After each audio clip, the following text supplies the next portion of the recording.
Hey, what's up, everybody? Please forgive the technical difficulties, and we're just going to get everybody back over here.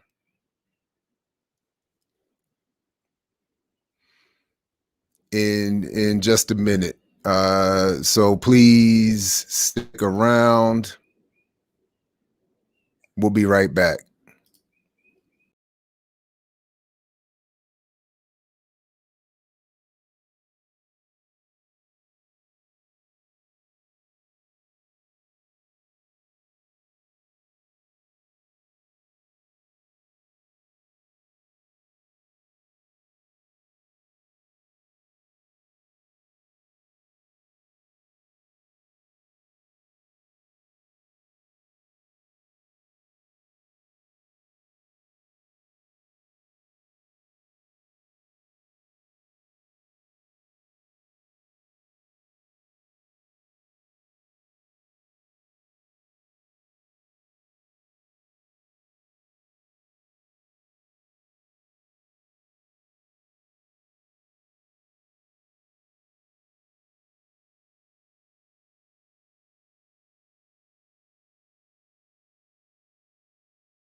Yeah.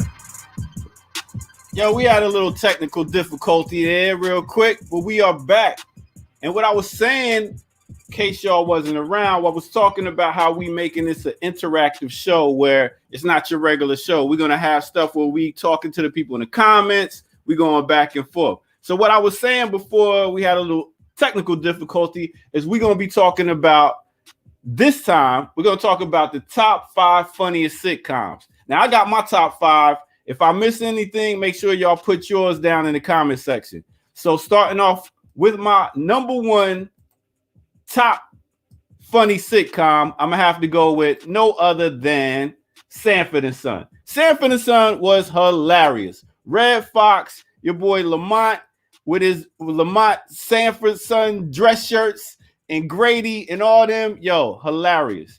Yo, another one of my favorite ones will have to be that goes up on the top there when you're talking about laughing like crazy. It has to be Martin Lawrence. Yo, this dude right here held it down for a minute, especially in the 90s. You got Tommy, who never had a goddamn job. You got Cole with his crazy dressing self with all them hats. And you got Pam and Gina. Like I was saying, Gina's been like the mom in every show, so that was dope. Then another one of my favorite ones will have to be no other than the Jamie Foxx show. The Jamie Foxx show was very funny. This dude was very, very much a great entertainer, from music to comedy to all of that. He's done it. You know what I'm saying? And Braxton, he played the perfect Negro. All right. So other than that, my other 2 I will have to go to real quick will have to be Everybody Hates Chris. Yo, this is the real black family right there. I can really relate to dumbass Terry Crews playing a father in this role right here, because you're talking about counting money. He was a money counter. And it was just a great show. My last one I'm going to share with y'all of my top 5 will have to be no other than my boy Bernie Mac. The Bernie Mac Show, hilarious. One of the funniest sitcoms. I love when he talks directly to the audience. That was one of the shows that did that and brought that whole flavor out. So those right there are my top 5. And listen, put yours down in the comment section what you think I missed, and that's what it is. So for right now, we're gonna jump right back into the Remix Morning Show. Let's do it like that, y'all. Come on.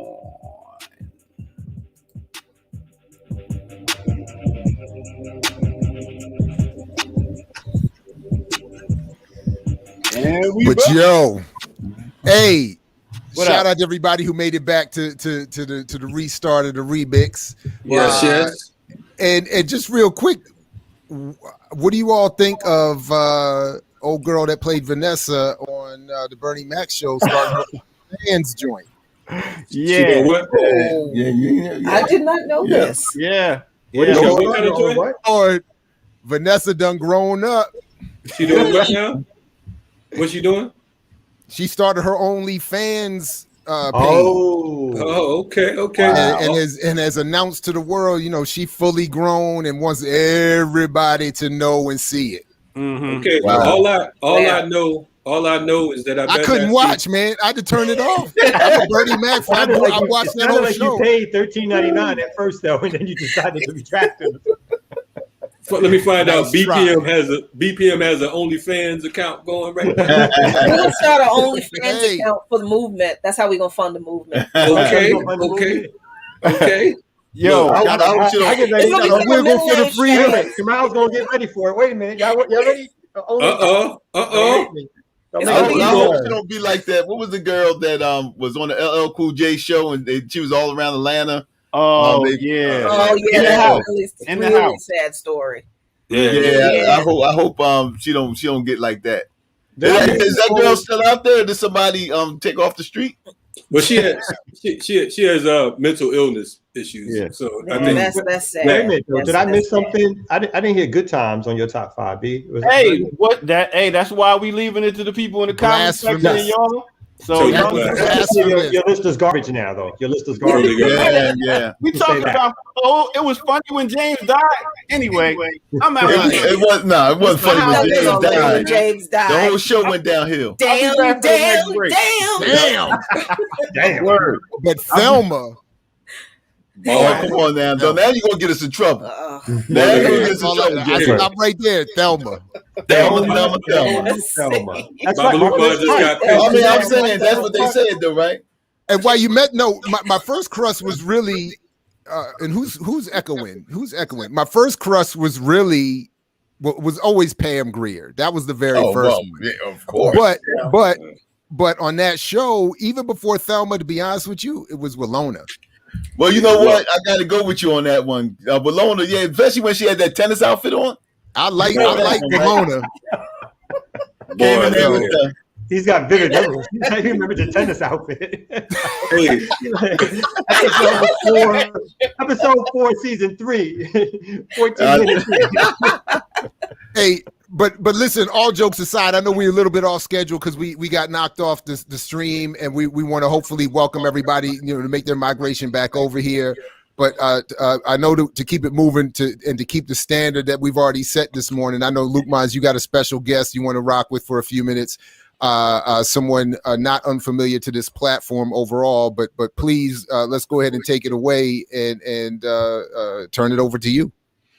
Thanks so much. And, we're really excited to be talking to this brother this morning, especially because of everything that's going on in the country and just the ongoing work of organized people in the streets. And the conversation we were having earlier about needing to be in the streets, not, waiting for something, but to always be in the streets advocating and fighting, not just advocating, but fighting to tear this system down. And we think that, this brother has been, his whole life just embodies all of that. So we are so glad, as our camera decides to do whatever it's going to do, to be joined by Frank Chapman in Chicago.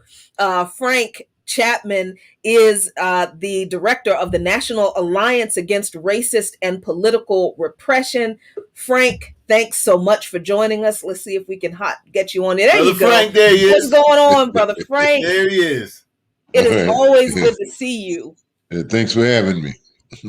So, my brother, what is not going on in Chicago right now? We know that there has been another police killing of a 13-year-old child, Adam Toledo. What is going on in the streets in regard to that? And also, I'm really interested in what you have to say about Lori Lightfoot and her response to all of this, this shit, and especially, her comments about the cops, the fact that all of this was, this was justified, and what has she and her administration done or said in response to this latest police murder of this child? Well, I'll start with where you left off. We never had any illusions about who Lori Lightfoot was because we fought her for years as president of the police board. Before that, she was a federal prosecutor. So she comes from a background of the worst kind of law enforcement. And she's always been an apologist and an excuser of police crimes and murder. Police crimes and murder. Rahm Emanuel groomed her for the mayor when he made her the head of the task force on police accountability several years ago when he was the mayor. And he was under a lot of pressure as a result of the murder of Laquan McDonald.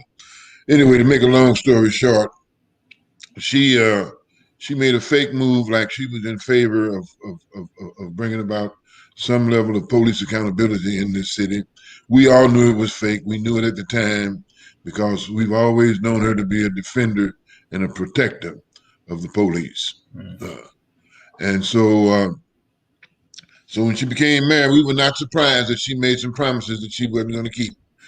She said that in 100 days, she was going to work with another group called the Grassroots Alliance for Police Accountability to put in an ordinance that would establish some accountability in this city in terms of the police. It's 2 years ago. That ain't happened. That has not happened. And she's not trying to make it happen. So we're not surprised by her actions. Before the murder of Adam Toledo, we had the case of Anjanette Young. You heard about that case, right? Where that illegal search and seizure, and they even had the wrong house. Yes. And made the sister stand in the floor for hours, naked. Right. So that was her first big blunder in terms of a cover up. That didn't work out in her favor, and now we got the murder of Adam Toledo. A child who had his hands up in the air when the police gunned him down like a dog. That's right. He was executed by the police, just like Laquan McDonald was executed by the police. And we're not surprised. We're not surprised at all by the positions that she's taking. And in this particular case, she cried some crocodile tears and acted as if she was going to do something. She just wanted us to be calm about it, but she's not going to do anything. She's not going to do anything because that's what she does. When it comes to police crimes, she does nothing. She's basically with them. She just doesn't have the uniform on, but but she's basically 100% with the cops. And I don't know. I will never understand how she tricks so many people into thinking that she's a progressive, because she's never been that. Yeah, I mean that's the thing that I think I'm glad out of all of these issues is that we are seeing like the lie, the fallacy of progressive prosecutors, progressive anybody who is associated with the police state in any capacity calling themselves a progressive. I think their responses to all of these things in Baltimore with Marilyn Mosby, and in Philadelphia with Larry Krasner, the so-called progressive DA, and there in Chicago with this so-called progressive mayor, that shit's being exposed. These people aren't progressives. They are cops in, without the uniform, which is exactly what you said, Frank. And the other thing that is going on across the country, the whole country, and probably the whole world, Frank, is waiting for the verdict in this Chauvin trial, which, I think a lot of people may have been kind of surprised by how quickly it went to the jury. And I think we might be surprised at how quickly the jury comes back. Mm-hmm. But they may come back today. Yep. Yeah, that's so, what are your thoughts on that, and what's going on on the ground in Chicago that you all have planning that is not really in response to that? I don't want to frame it that way, but to me, it's an extension of the work that the NAARPR has been doing all along. Well, yeah. Well, first of all, we are going to respond to that. We're responding to this trial as a national organization. We have over 15 different cities that are going to be responding to this that we're organizing in. So that's going to happen whatever decision they make. So may I say a couple of things about the trial before I get to the Chicago? Whatever you want, absolutely, yeah. Okay, first of all, look at the way that this trial has been conducted. Of course, we support the prosecution and the jailing of killer cops. That's without question. But we also understand that it's not an individual problem. It's not bad apples. It's not bad cops versus good cops. It's the system of policing that's messed up. I heard y'all using that F word earlier. I felt like using it just then. Well, please do. It's the system that's fucked up. All right now. And so, if you've been paying attention to the trial, and I haven't had the stomach to watch all of it every day, but I caught some of the central parts. I caught enough of it to know that they are trying an individual, and the system should be on trial, because this police officer is, he was trained to do what he does, and they're trying to say that he was not. He was trained to do what he does. They're trained killers. They're trained to occupy our communities and to treat us as hostiles. They're trained to do that. And so his carrying out the execution of George Floyd was part and parcel of his training. And he is just as much a part of the system as the system is a part of him. They can't be separated. This trial has made a tremendous attempt to separate them, to say, they say they broke the code of silence. Well, did they? What they did was they brought on a whole bunch of police to give us a false impression about what policing is. Right. Like he has nothing to do with policing in this country. He has everything to do with policing in this country. Right. That's precisely the way that they police us. They murder us with impunity. That's what it's about. And those of us who have been in this movement for years, and those of us who have just come into the movement, we know that's what it's about. And so we're not going to be deluded, or drink some kind of delirium soup that they're trying to serve us, that this is not what it's about, because we know that's what it's about.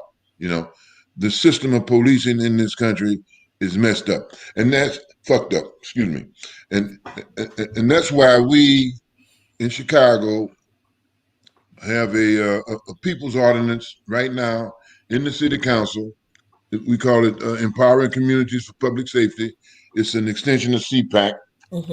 And the reason why we have this is because we don't believe that there is a solution to this problem within the present system of policing. we believe that has to be dismantled, Mm-hmm. and that the people have to be put in power. We have to be empowered to say, and this is a self-empowerment process. The system is not going to give this to us. We have to be empowered to say who polices our communities and how our communities are policed. Mm-hmm. We have to have that power, because otherwise the police operate in our community like a lynch mob. You know, Right. that's how they operate, and we have to put a stop to that. That's right. We have to put a stop to it. You know, and so that's why we're trying to get this ordinance passed, because this ordinance empowers us to be the policy-making power for the police in this city. You know, to completely redefine and write a totally new manual on how policing should be done to create real public safety, and not this bullshit that they call in public safety. You know, to create real public safety, because a lot of things that the police do, they ain't got no business even doing. If somebody's having we had an autistic kid that was having an episode, and his mother called the police, and the police came out to the house and killed the child, murdered him. He was 14, you know, and so this is the type of thing that we have to stop. We have to stop now. Yeah. And so this ordinance is about making that happen. Of course, Lori Lightfoot is on the opposite end of this. Of course she is. She doesn't want this ordinance to take place. She said it takes powers away from the mayor. Well, that's what needs to be done. You know, some power needs to be taken away from her. But built into the ordinance is a referendum where we will give even more power to the commission, the People's Commission that we're trying to set up, where we'll have power to say who's the superintendent of the post. But the budget should be like right now, the police budget here in Chicago is $1.4 billion. 1.4 billion with a B? Billion, 1.4 billion. It's like a Pentagon budget, you know?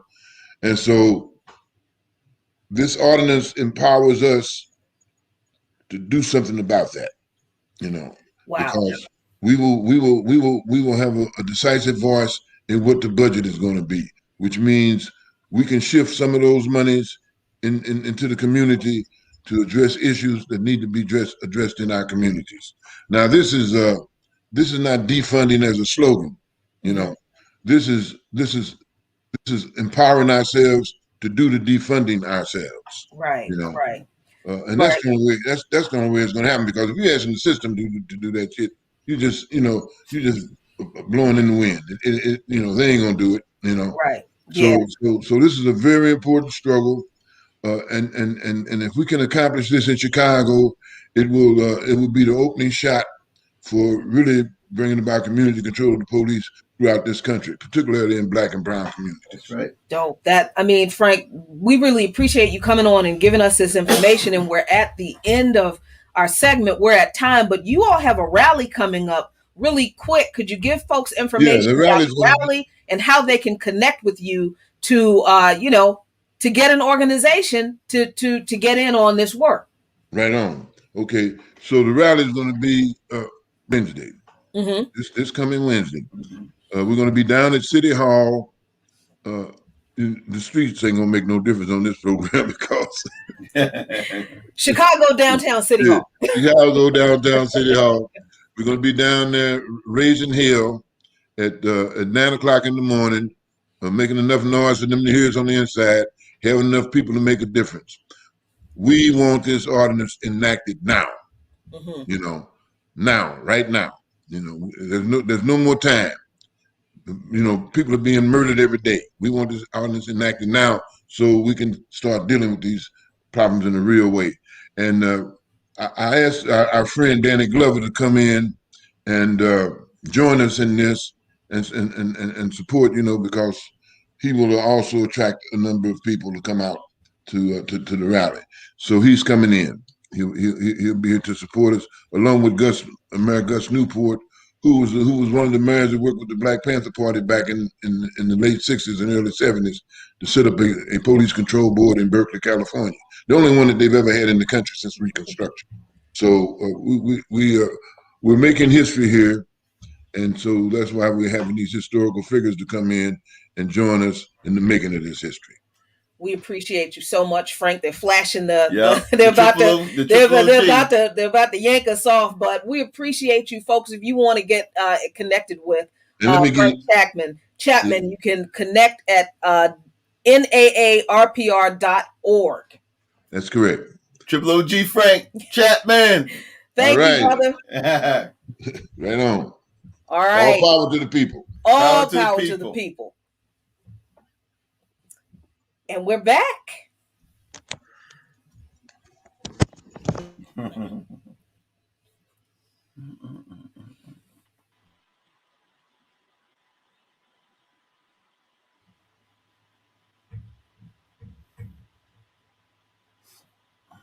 Okay, I didn't push anything.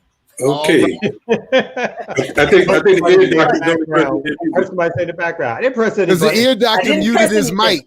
The ear doctor was muted, so we couldn't hear what he was doing. So that was that. But anyway, that was a dope interview, and I just want to remind everybody they can see an even longer discussion with Frank at with me at the Black Power Media channel. I Mix What I Like Live, so please go make sure you check that out and get even more of what was just very dopely summarized right there. Very nice. That was what's up.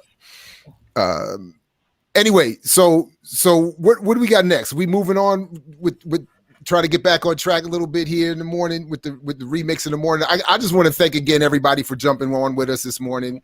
And again, thank the whole crew, and thank everybody who jumped back over with us after our little technical difficulty and hiccup. And then I know, if I'm not mistaken, what we were initially intended to do was have the inaugural left jab commentary. So if I can, I will just do a quick version of that, and then we can go ahead and come on back. So if folks will indulge me here very quickly, so I can straighten up some folks on this football question.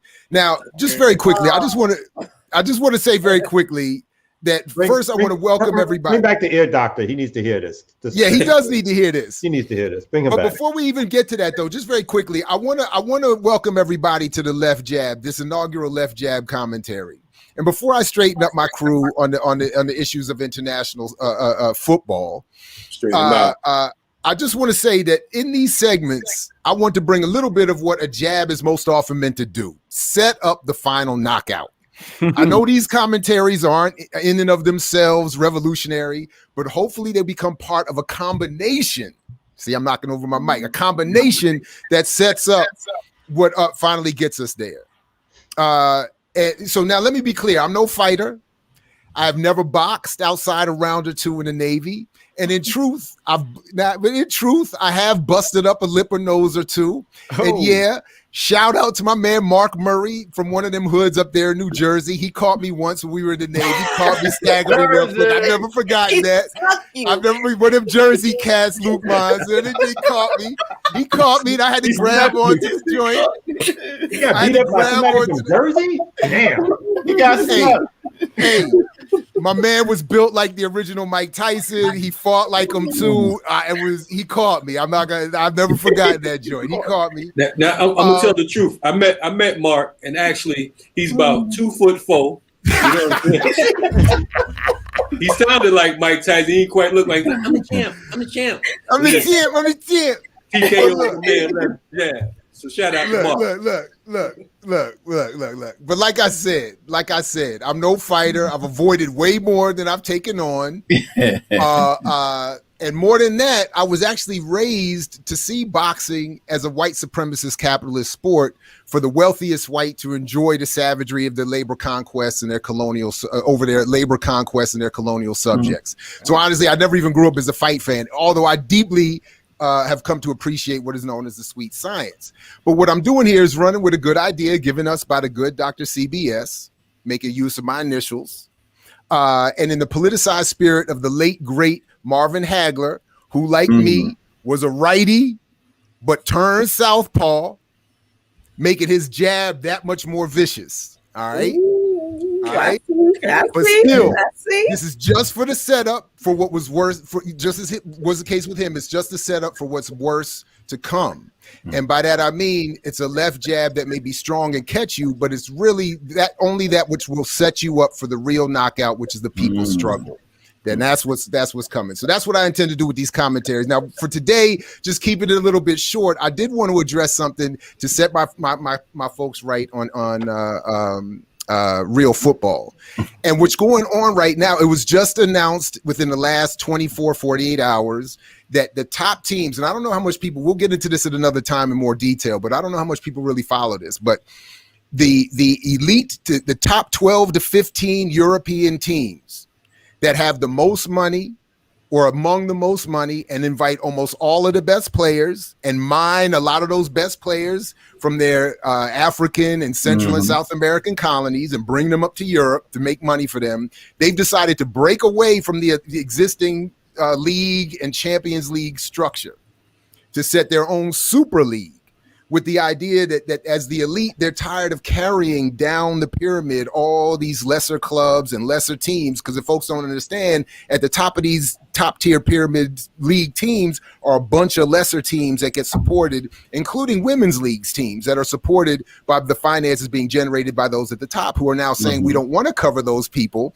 We don't want to support them like that. We want to break off and do our own thing since we have all the money. And what they're really doing is noting, as Jackie brought up earlier, what's really happening is now, from the perspective of European, English in particular, but also Spanish leagues, the ownership has gone global. Capital is global. Yeah. So no longer is it a British dude owning these British teams and Spanish dudes owning Spanish teams. It's a lot of Asian money. It's a lot of Arab money. It's a lot of other folks that necessarily these people don't necessarily like. And it's a lot of American money that's involved, including JP Morgan, that is financing this new league. So it's just letting you know that the colonial elite, the capital that have that transnational capital, they've said, we want to tap in and create, we're going to take all, and my man Shaka Hislop, the black goalkeeper from West Ham, did a great commentary on this where he said, one, he's not down with the divide because because the people who are now talking loudly about being upset about this breakup have not said anything about the racism that black players suffer on a regular basis. All these African people playing all around the world get shouted all these, the worst things said to them on a regular basis. Yeah. But he's also said this new league does not respect all the traditions and history that built all of this popularity and all this wealth. Just like the colonial situation, the wealth that we all create is now being siphoned off by the most elite, who are now saying we could take what you all have created and make even more money for ourselves by creating something new. And if you're a patriot to your country, or you're a fan of your team, be damned, because our capital is supreme to your national or team interests, and we will set up something new and drag your asses with us if you want to see this sport. So to the point that Brother Kalanji brought up earlier, if folks really want to rebel against this and fix the system, players need to not only unionize, organize, but start their own leagues and control the output that they create. And my last point on that is, and when we saw, they even came to Morgan State, when the NBA players got locked out last time and Kevin Durant, and then we're bringing everybody to local gyms and parks, all the crowds went with them. You don't need white ownership. You don't need people owning and running stuff. The crowds will go where the talent is, because we want to see people ball, whether it's basketball or football. So anyone can do that. So that's where I would say a little left jab to set people up for the big people struggle coming. That's it. Hey, well, that's number two. The left jab. When LeBron, who got a slightly political and tried to endorse a strike, right? It was Obama who got on the phone with him and was like, "Don't do that. Just like take your money, do a couple little things here and there. Don't mess it up." So that little opening, there's the elite that tried to knock it back down. But to the larger point of this, I don't got some cool initials, so I can't label it. But to the larger point, you didn't deal with the actual sport. And I think me and the ear doctor was on the same page that excitement of football, what we call football that we grew up with, kind of like, it fits us a little bit better than kicking the ball. But that's not how it works, though. But so that's not how it works. So if we talk about the sport real quick, nobody is more fit than real football players. That's right. I'm muted. Oh yeah, nobody. I'm talking. Nobody runs more than real football players. Nobody is a greater athlete. You differentiate. I'm sorry to interrupt you. Yeah, You mean we don't soccer? care about that, right? I'm talking about soccer. I said real Okay, my football bad. players. Nobody cares. Fuck that. Nobody cares about that. Now, Where they fuck only score like 2 points a game. You got to sit The and watch drama them in all day. advance. The boringest drama in game advance ever. of the goals is what is exciting. I'd rather watch It's golf. running back and forth, Running back and kicking forth. and I don't know how to do it over Thank there. you, Jackie. Kicking the ball. But in this country, And Jared, we got the remix to remix. Hey, Get no but wins on that. You know what that is? You know what that is?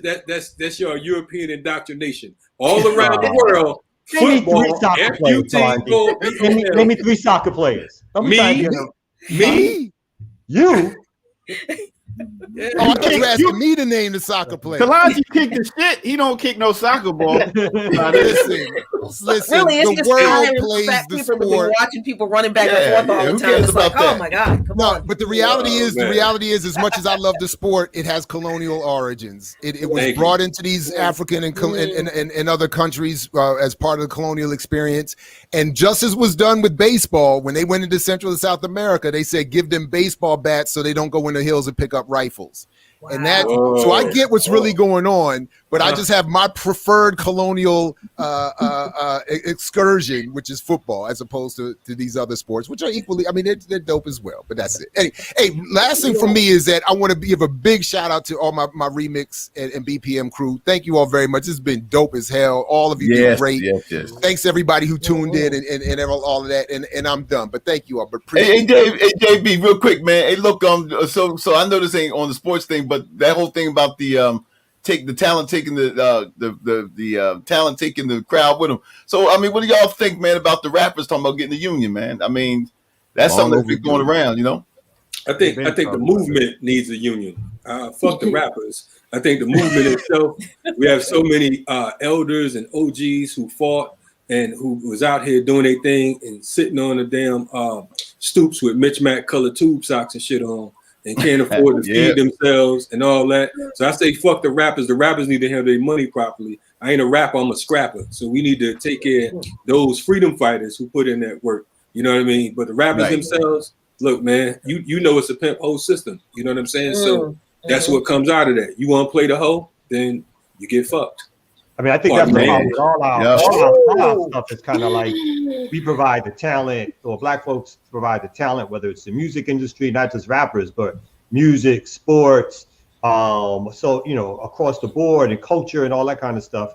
And then you have all this capital sitting up there that decides where and how to disperse that talent. So even, you know, and again, talking about earlier about the international systems, even when we control the product, we think of things like coffee and other things. Right. Again, the international system where even we're the controllers of it, they get to decide the prices, right? So we got to break out of that orbit, that system. I'm down for unionization. I'm down for ownership. I'm down for collective control. It just takes that sort of, you know, that we got that spark that keeps it going, that folks say we're tired of this and we're going to figure out the next steps. But that ain't going to happen outside the context of real movement, right? Because folks ain't going to do it unless there's this overlap of like this whole energy of movement that's going to move folks in other areas to start getting down with like some movement politics that changes the orbit of how things are conducted in this country and in this world. Damn. Hey, man, it's time to wrap this thing. Go ahead. Well, Dr. blinking us to death out here. Go ahead. Wait a minute, Marcy. Let's hear something to say. I want to hear from Marcy. Then we can no, the only comment I was going to say is that when we think back to Eric Bernays, and they talk about how he was the master of propaganda, they say that sports and music was used to distract the people from the movement. So I think it's interesting that you're talking about both of those subjects and how it is used to distract us from what we should be doing, which is what Kalonji was talking about. No, absolutely. Absolutely. And if you look into the sports, the ownership of all these football clubs around the world, that's exactly what they said they were doing. They're very clear that they buy up popular teams so they can get votes for their electoral campaigns. They buy up teams so that they can popularize themselves and hide all their money and hide all their dirty politics. There's some nasty business stuff going on. So everybody's right. I'm not trying to defend any of that. I just like that particular sport better than these other ones. That's all. I just want to make sure. I just want to make sure everybody's gonna tune back in at 8 a.m. tomorrow morning because we got a Right lot back more. here. That's right. So Right, we don't want to give it too much right now. We got a lot more tomorrow morning and Thursday morning, 8 a.m. to 10 p.m. So I just want to put Right that out. on. Right Right on. on. 420. Spread. Make sure that everybody likes and follows our shit because we may be the propaganda machine, but we can't push it without your assistance. So all the folks that tuned in today, make sure we're live on YouTube right now. Share this shit. Twitter, Instagram, Facebook. What's the other shit they be doing? TikTok, hip hop, whatever the fuck they do. Yeah, you doing your TikTok dance or whatever. Make sure you put this shit. What's the other shit? Snapchat, whatever the fuck you gonna do. That's right. Check out Jed dances off the screen. He did the dad dance. Oh, the dad dance. I got to get in this motherfucker. Like, All right, let's remix it for tomorrow, yo. Remix. No doubt. 8 a.m. tomorrow. Peace, everybody. Boom Bap Breakfast. Peace. We out of here. Not touching it.